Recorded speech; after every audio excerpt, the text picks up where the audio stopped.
Mohit's old mother used to cough all the time. Even his only son had caught the cough. Mohit grew tired of it all. One day, he finally put his old mother on a bus, got down saying he was going to get some water, and never came back. The bus drove off. When the passengers reached their destination and got down, the driver realized that the old woman had been abandoned by her son. The bus driver took the old mother home with him. He fed her with his own hands. Then, the old woman untied a knot at the corner of her shawl and handed something to the driver. She looked so simple and poor that it seemed she would have nothing at all. But when she opened that knot, what came out brought tears to my eyes. My name is Rohit. I am a middle-aged man. My life was quite ordinary, but my marriage happened a bit late. My relatives often said, "He's past his age now. What's the use of marrying?" But still, I got married, and happiness entered my home. Time passed, and I was blessed with 4 daughters. Just looking at them filled my heart with joy. People used to say all sorts of things. Some would say, "He has no luck for a son," and others would say, "A man with only daughters has no support." Even my wife often had to listen to taunts, but neither of us ever let those words affect us. Our daughters were our whole world. We considered them our entire life. Just seeing their faces made us want to live. When I left home in the morning, they would be laughing and playing, but by the time I returned at night, they would already be asleep. I would quietly open the door, step inside, and look at their sleeping faces. My heart would fill with love, and all my tiredness would vanish in an instant. I felt that all the hard work I did throughout the day was for their peace and comfort. When I looked at my wife, she would smile, and that smile was the most precious thing in the world to me. I used to drive an old bus. It was so worn out that it often broke down on the way. The seats weren't good, the fans hardly worked, and there were no proper facilities. But I had no choice. That bus was our only means of earning a living. Those wheels kept the fire burning in our kitchen. Lately, things had gotten even worse. Passengers had started to decline because people preferred traveling in the new, comfortable buses of other companies. Still, I continued to drive my old bus every day. That night, too, it was a long journey through the darkness, a 12-hour trip. The destination was to be reached by morning, so most of the passengers had brought food and drinks with them. Some carried flasks of tea, some brought biscuits and fruits, and others had packed blankets, since the cold was increasing. The bus was more than half empty. Some passengers were dozing off, some were tending to their children, others were chatting on their phones, a few loudly, a few softly. Occasionally, a baby would start crying, and someone would grumble, "Why do people bring children when they can't manage them?" Some passengers sat silently, staring out the window into the dark road, where faint lights from small villages flickered from time to time. Among the passengers was an old woman. Her face was wrinkled, and her hands trembled badly. A man sat beside her, perhaps her son. Both of them were coughing constantly, especially the old woman, whose condition looked serious. Her cough wouldn't stop. It sounded as if every breath hurt her chest. Sometimes she clutched her chest in pain, sometimes just stared silently out of the window. As I walked past her, I saw sweat glistening on her face. I gently asked, "Do you need some water?" She nodded weakly, and I handed her my bottle. She managed to drink a few sips with difficulty. Her son supported her, but looked irritated. Over and over, he said, "Stop coughing, Mother. I'm tired of your cough." The old woman looked at her son and softly replied, "Son, I can't help it. My body doesn't obey me anymore." After that, he went silent again. I thought perhaps the two of them were traveling to a city for her treatment. Seeing her reminded me of my own mother. When she fell sick, I used to sit at her feet and try to read the pain on her face. I said to the old woman, "Please have a little patience. We'll reach the next stop soon. I'll get you some medicine there." She just smiled faintly, as if she had no strength left but to pray. The noise of the engine grew louder as the bus moved on. She pulled her shawl tightly around her shoulders and sat quietly. There was a deep weariness in her eyes, the kind that comes from years of struggle. Her son kept taking out his phone and typing messages, as if he couldn't wait for the journey, or his responsibility, to end. The conductor then announced, "Everyone, please get your food and water now. There's a small shop ahead, but after that, the road will be bad. And for 2 hours, there will be no shops or bathrooms. So it's better to make arrangements now." Hearing this, most passengers got off. Some refilled their bottles, others had tea, some bought biscuits and fritters. One man lit a cigarette and stood aside, while some women queued with their children for the restroom. Everyone was busy in their own little world. Inside the bus, only two people remained, the old woman and her son.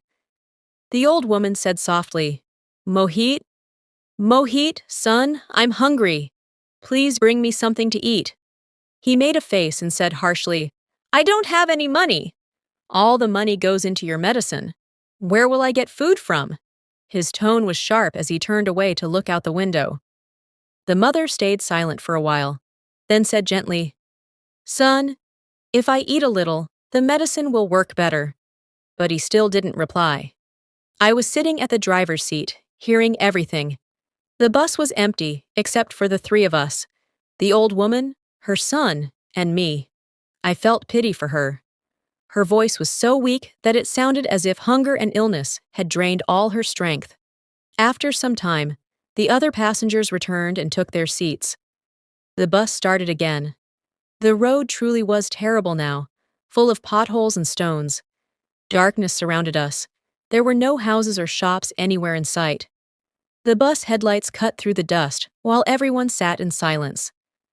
Suddenly, the old woman's coughing grew worse. Passengers became irritated. Some closed their eyes, others covered their faces with handkerchiefs.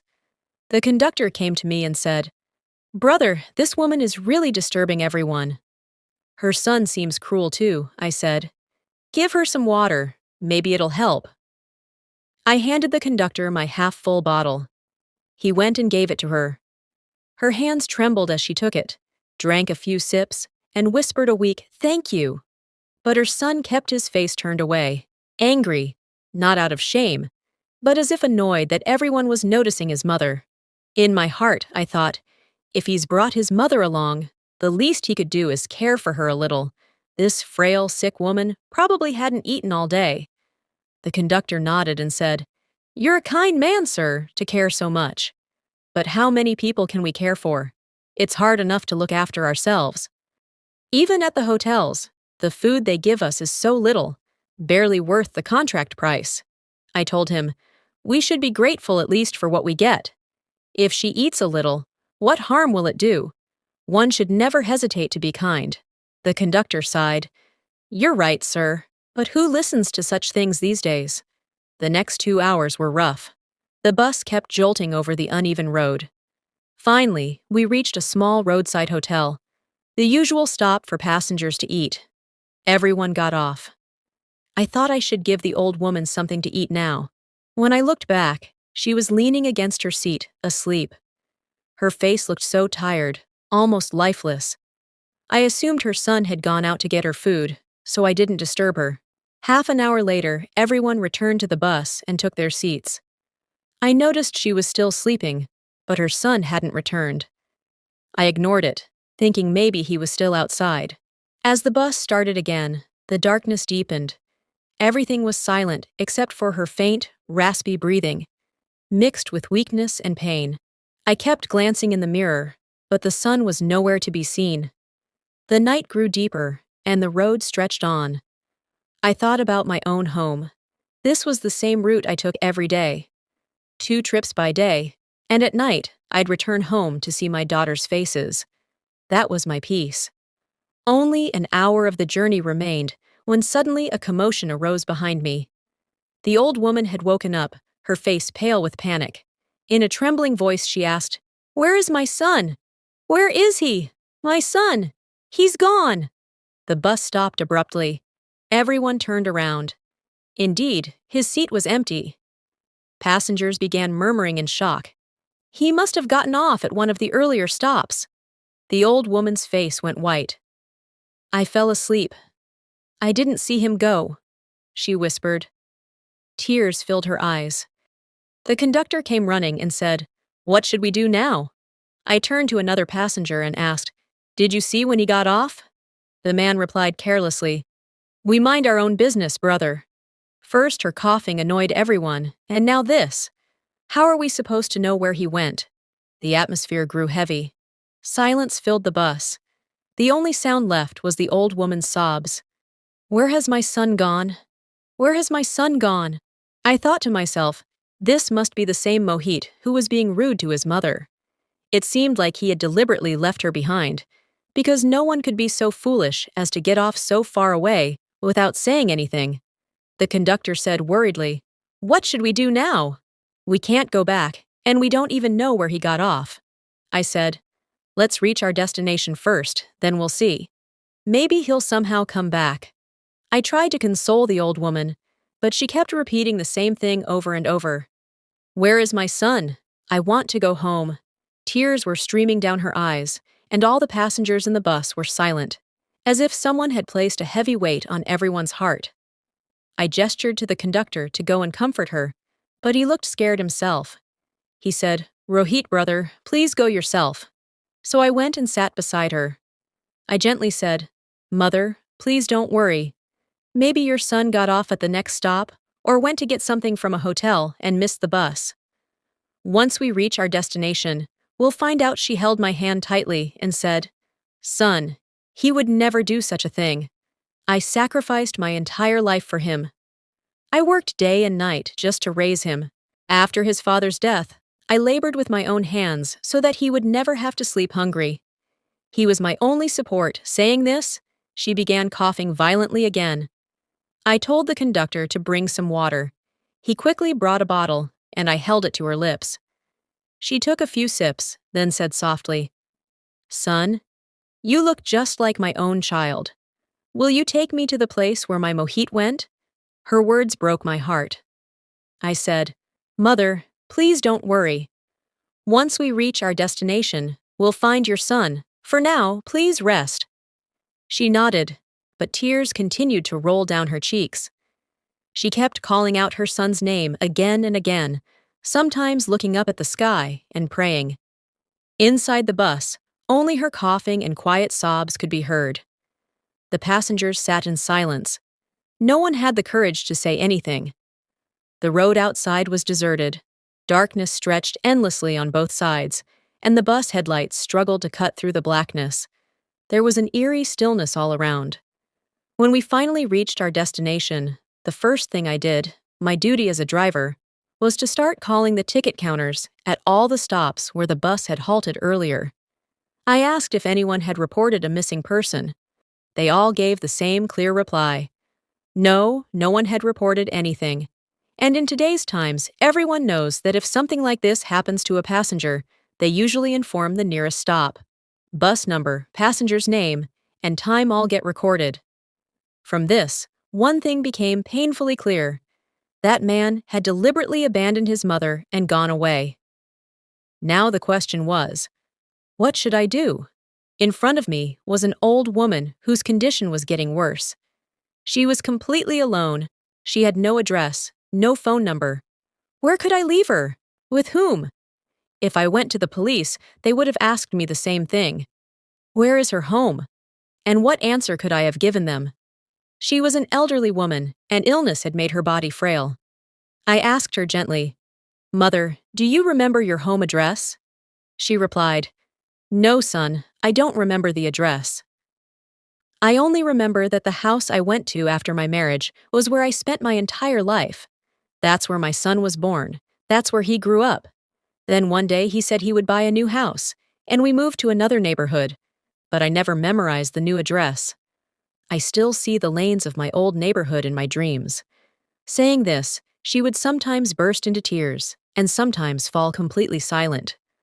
Her face was filled with sorrow, and her eyes held such deep sadness, as if the world had taken everything away from her. I thought for a while, and then made a decision in my heart. I said, "Mother, come home with me. My mother is no longer in this world, and I will make you my mother. You will stay with us. I'll make sure you get treated, and you won't have to worry about anything anymore." She looked at me with astonishment. Her eyes were moist, as though someone had touched her heart for the first time in years. I held her hand and gently helped her get off the bus, then took her home. When we arrived, I told my wife everything. She listened quietly, then said, "You did the right thing. There's already so much cruelty in this world. If we also abandon humanity, then what difference will remain between humans and animals?" My wife prepared a bed for her, helped her change clothes, and warmed some food. My daughters came running in. There was peace in their eyes.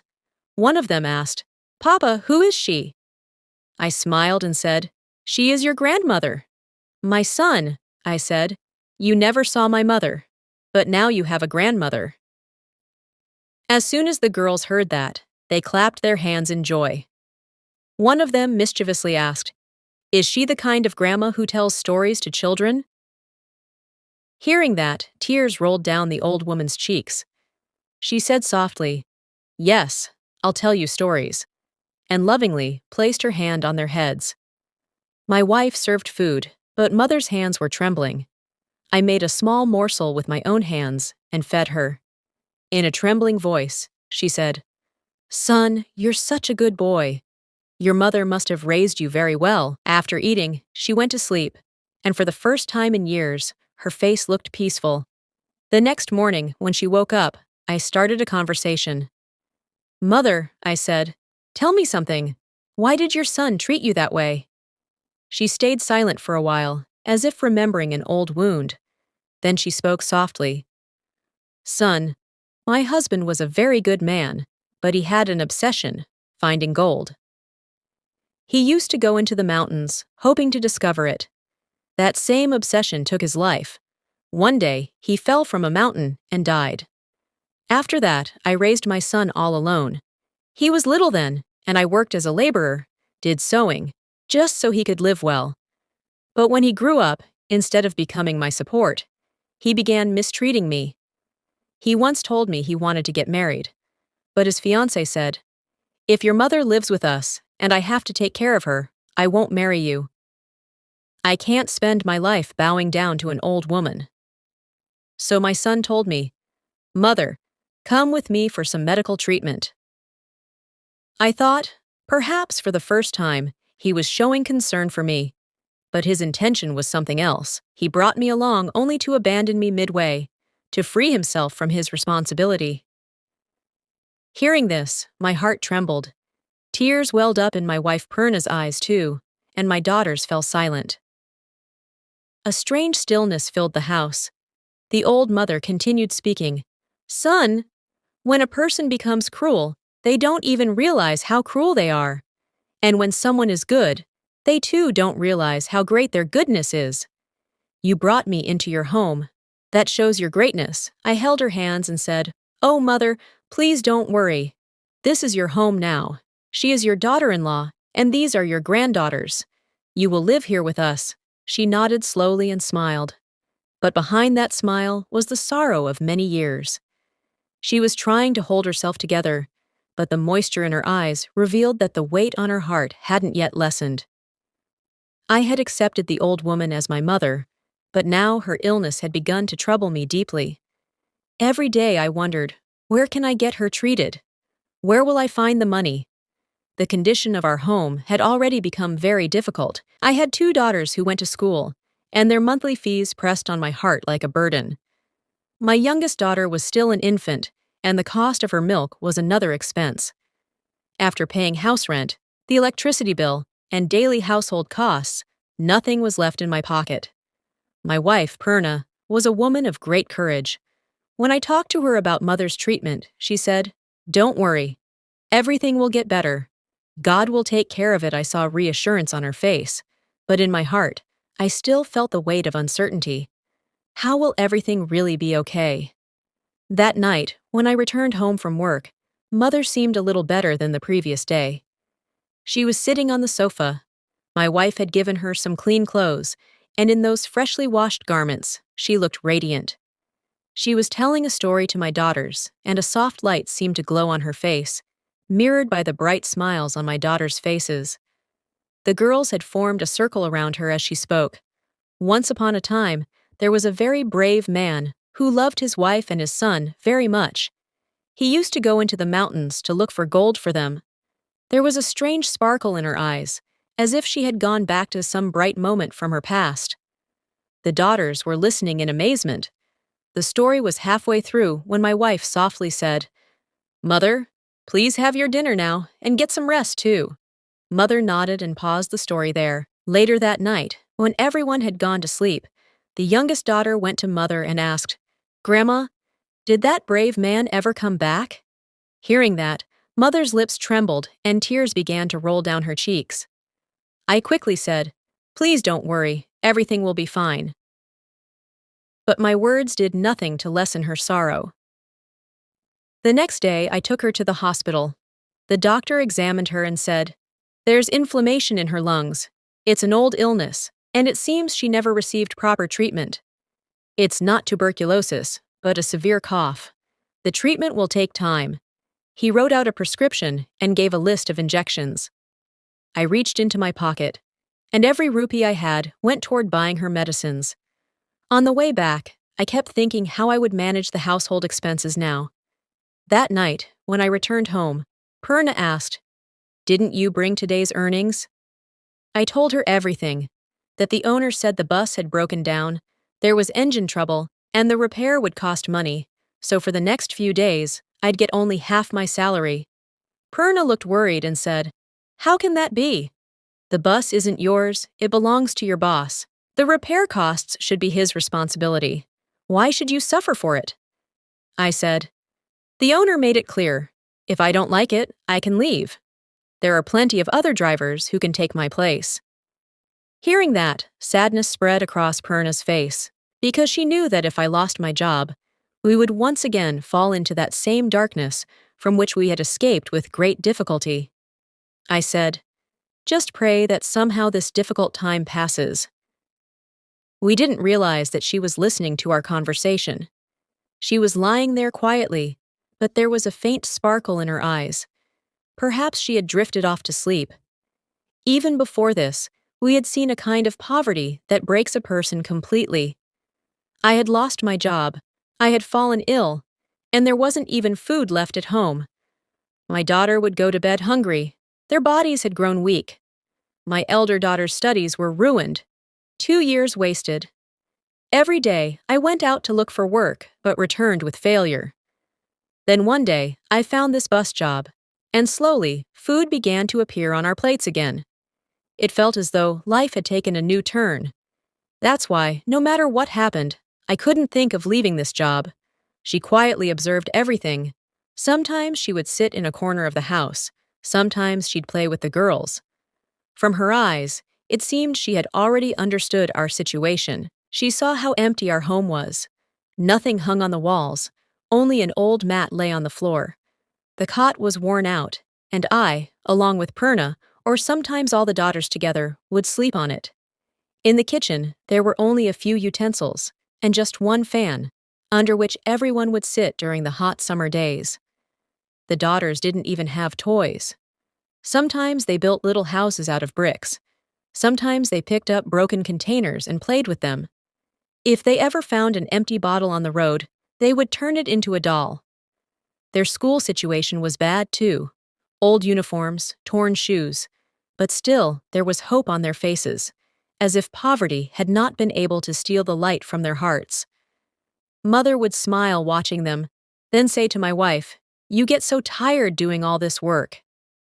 But my wife would always reply, "No, I'm used to it. I don't get tired. There's strength in my hands. Just pray that our circumstances change." Then she would fall silent again, a wave of thought passing over her face. Sometimes she'd look up at the ceiling, sometimes at my daughters, and sometimes at me, and then she would softly say, "My son, the one who gives us the strength to share others' sorrows, also has the power to change everything." Hearing her words, I would fall silent, because deep down, I believed the same.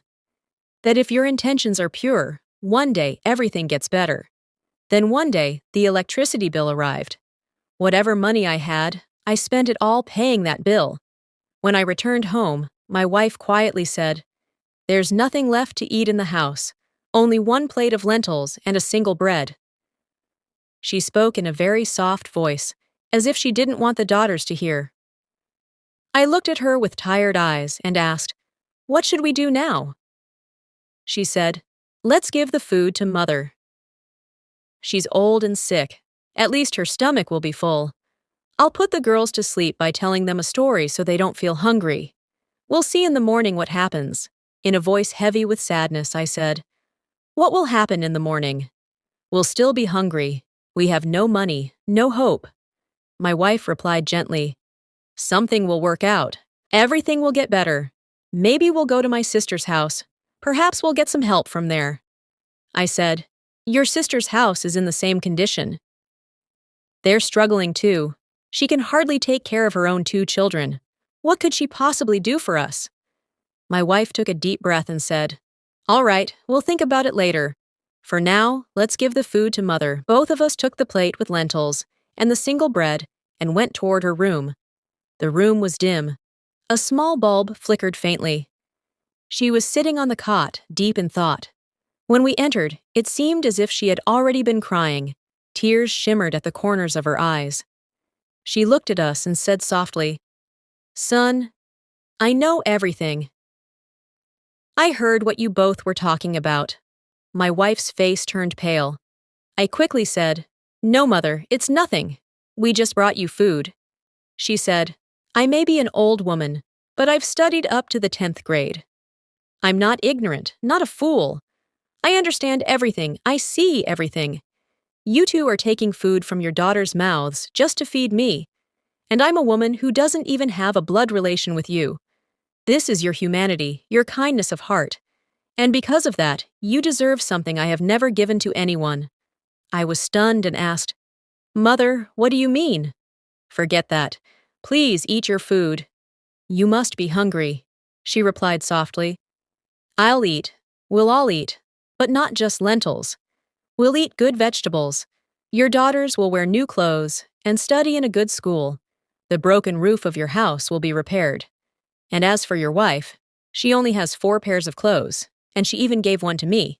I'll make sure she has 12 new sets every year. And you?" She paused, looking at me with a faint smile. "You'll drive such a fine new vehicle that I'll be the one to give it to you." My wife and I looked at each other. We thought she was probably just saying these things to comfort herself. Sometimes, a spark of hope flickers in the hearts of the poor. We didn't say anything, and quietly sat beside her. Mother slipped her hand under her blanket, the same blanket she had kept with her since the day I first met her on the bus. There was something thick and heavy tied into one corner, like a small bundle. She untied that part and took out a tiny cloth packet. She placed it in front of me. When I opened it, my eyes went wide with shock. Inside was a piece of gold, nearly half a kilo in weight. It looked completely real, as if it had come straight out of a mountain. It had a rough, stone-like shape, but it shone so brightly that the whole room seemed to light up. My wife covered her mouth with both hands in astonishment. I was speechless, unable to understand what this was. She began to speak softly. "The last time my husband came to see me, he gave me this. He told me he had found a mountain of gold, a place where real gold exists. His eyes were filled with madness and joy. He said to me, 'After 18 long years, I have finally reached the destination of my dream.' He told me, 'I brought this piece for you so that you'll believe I'm not lying. But don't tell anyone. I'm going back to bring all the gold, and then we'll start a new and better life together. You, me, and our son.'" Her voice trembled as she continued, "He left and never came back. He fell from that mountain, and that's where he was buried forever." After that, I went through many hardships, suffered countless sorrows. My son grew up, but he always spoke ill of his father. To him, my husband's dream of gold was nothing but madness. He used to curse him and laugh at his obsession. I listened to it every day, and my heart bled tears. I realized that a son who has no respect in his heart for his father does not deserve his father's gold either. So I kept this gold piece safe all these years and never showed it to anyone. I never gave it to anyone because no one was worthy of it. But today, you people, who sacrificed your own food, your children's food, your sleep, to feed a stranger, you are the ones who truly deserve it. I said, "No, mother, this is yours. You must keep it. It's your keepsake." But she said, weeping, "No, son, it's yours now. I'm giving it to you with all my heart. Use it to improve your lives, to save your home, to secure your children's future. And just let me stay in this house. I don't want to go anywhere else now." I touched her feet and said, "Why would we ever let you go, mother? You are our mother now. We've found you, and we'll never let you leave." We were all crying, even mother. But that night, something changed in our home. For the first time, in the darkness of poverty, a small ray of hope appeared. And that ray didn't come from any treasure. It came from the heart of an old mother. That night was the most blessed night of our lives. I could feel happiness in every corner of our house and silently thanked God. My wife, Purna, couldn't stop crying with joy. She kept saying, "Rohit, God has truly blessed us. We should be grateful." A strange wave of joy filled the house. I saw a glow on my daughters' faces that I had never seen before. This was not ordinary happiness. It was the kind that comes only after years of suffering and deprivation. The gold I had received was no ordinary treasure. When I held it in my hands, my heart trembled. It was real gold, and its shine was like sunlight trapped in earth. I thought, this is a gift from above, and it's my duty to be thankful. I decided we had to be very careful. If this news got out, people would come after us, and we could lose everything. So I took a small piece of the gold and carefully melted it in an old kitchen pot, so it would lose its original shape. I wanted no one to recognize where it came from. When it melted, I shaped it into a small solid piece, and the next day went to another part of the city to sell it. The jeweler's eyes widened when he saw it. He asked, "Where did you get this?" I said, "It's old jewelry, something left from my mother's childhood." He didn't ask further and gave me 12 lakh rupees. When I held the money in my hands, my heart started pounding. I had never seen so much money in my life, not even in my dreams. When I reached home, my wife asked in shock, "Where did you get so much money?" I said, "I sold a small piece of that gold we found. Just 1 inch of it, and look how much it brought." She began crying tears of joy. We both decided that the first thing we'd do was to fill our home with food. Our daughters hadn't eaten a proper meal in so long. I ordered food straight from a big hotel. My daughters started dancing with happiness. When everyone ate, the peace and satisfaction on their faces filled my eyes with tears. They were my world, and at last, joy had returned to their faces. The next day, we decided to leave that area, because if people found out how our situation had suddenly changed, it would surely raise suspicion. I sold my old house. It didn't fetch much, but we managed to gather a decent amount of money. We moved to another neighborhood and bought a new house there. I was careful not to show off too much wealth so that no one would start asking questions. Fortunately, people in that area weren't very curious about newcomers, and that became the key to our success. When we stepped into our new home, my wife thanked the Almighty. I bought new clothes for my daughters, 2 gold bangles for my mother, and a small pair of earrings for my wife. The happiness on their faces was priceless. I could see the exhaustion that years of poverty had left slowly fade away. Everything felt new, fresh, and full of hope. I decided to sell the remaining gold gradually so that no one would get suspicious. The next month, I sold a little more and earned 2.5 million rupees. With that money, I started a small business, buying and selling used tires. Soon, the business started to do well because I worked with honesty and dedication.